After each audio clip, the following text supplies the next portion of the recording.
Share ko lang ang aking ginawang panluluto nung nakaraang buwan sa aming bisitang di inaasahan. Una ay prepare ko muna ang dessert na una lang nila matitikman sa aming tahanan.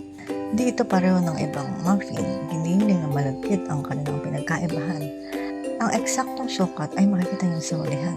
Pagkatapos haluruin ay ilagay ko sa hulmahan. At binake ko ito ng 30 minutes habang inaayos ko ang hapagkainan. Pagkaluto ay nilabas ko na sa hurunguhan para palamigin habang niluto ko ang caramel sauce sa kalan. Nagtunaw ako ng mantikilya, nilagyan ng asukal at cream at ito ay pinakuluan. Pagkaluto, ito ay nilagay na sa ibabaw ng muffin. Tada! Sunod ay akin naman niluto ang pineapple tofu stir fry na ngayon ko lang sinubukan. Silang ako ng bawang at sinunod ko na ang toka para bawang ay samahan. Toyo at oyster sauce, ito ay lagyan. Ay sunod na ang bell pepper at pinya na galing pa sa lalagyan. Lagyan ng asukal at chili flakes, ito ay bulburan. Dumako naman tayo sa maasim pero mainam sa kalusugan.